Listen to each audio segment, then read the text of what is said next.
سورہ روم آیت 48 سے 51 میں اللہ پاک ارشاد فرماتا ہے، جس کا ترجمہ ہے، اللہ تعالی ہوائیں چلاتا ہے، وہ ابر کو اٹھاتی ہیں، پھر اللہ تعالیٰ اپنی منشا کے مطابق اسے آسمان میں پھیلا دیتا ہے اور اس کے ٹکڑے ٹکڑے کر دیتا ہے، پھر آپ دیکھتے ہیں کہ اس کے اندر سے قطرے نکلتے ہیں، اور جنہیں اللہ تعالیٰ چاہتا ہے ان بندوں پر وہ پانی برساتا ہے تو وہ خوش ہو جاتے ہیں۔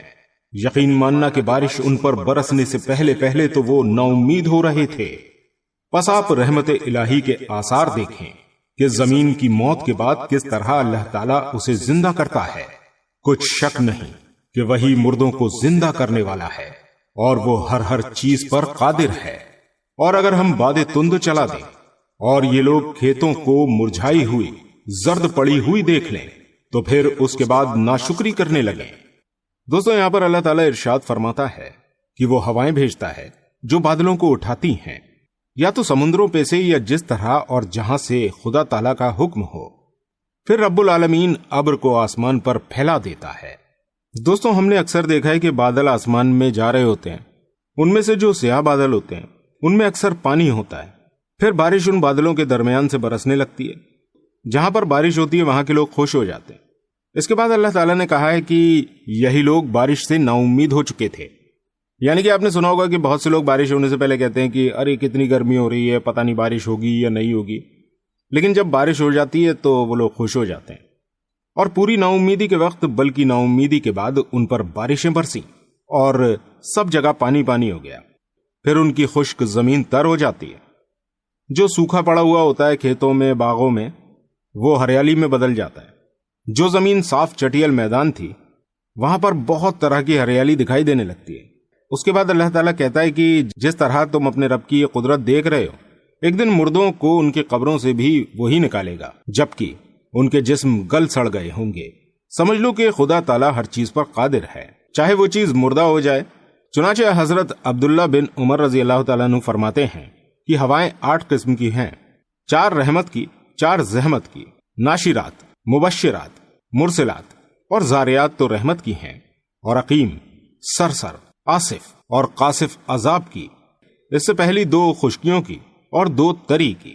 حضور پاک صلی اللہ علیہ وآلہ وسلم نے فرمایا ہے کہ ہوائیں دوسری سے مختصر ہیں، یعنی دوسری زمین سے۔ جب اللہ تعالیٰ نے عادیوں کو یعنی قوم عاد کو ہلاک کیا اور انہیں ہلاک کرنے کا ارادہ کیا تو ہواؤں کے داروغہ کو یہ حکم دیا۔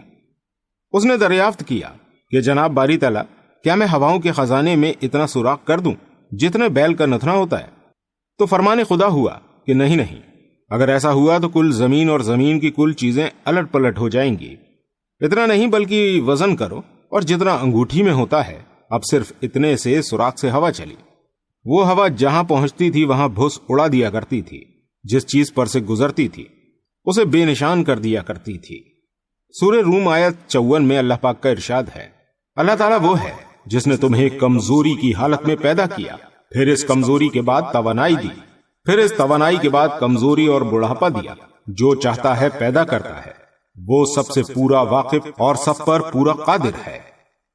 دوستو، انسان کی ترقی اور تنزل پر نظر ڈالیں۔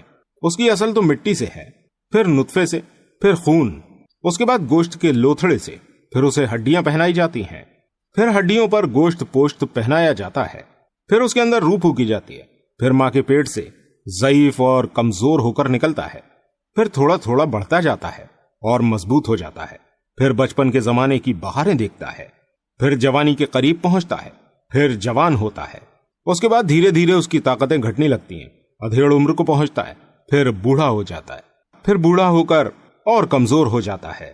طاقت کے بعد کی یہ ناطاقتی بھی قابل عبرت ہوتی ہے کہ ہمت پست ہے، دیکھنا سننا چلنا پھرنا اٹھنا اچکنا پکڑنا غرض ہر طاقت گھٹ جاتی ہے، بدن پر جھریاں پڑ جاتی ہیں، اس کے گال پچک جاتے ہیں، دانت اس کے ٹوٹ جاتے ہیں، بال سفید ہو جاتے ہیں۔ یہ ہے قوت کے بعد کی ضعیفی اور بڑھاپا۔ جو وہ چاہتا ہے کرتا ہے، بنانا بگاڑنا اس کی قدرت کے ادنا کرشمے ہے، ساری مخلوق اس کی غلام ہے، وہ سب کا مالک ہے، وہ عالم، وہ قادر، نہ اس کا سا کسی کا علم، نہ اس کی جیسی کسی کی قدرت۔ دوستوں، بے شک اللہ پاک بڑا ہی طاقت والا اور قدرت والا ہے۔ اللہ پاک ہم سب پر رحم فرمائے۔ اس ویڈیو کو شیئر ضرور کرتے چلیے گا۔ ملتے ہیں آپ سے اگلی ویڈیو میں، تب تک اپنا بہت سارا دھیان رکھیے گا۔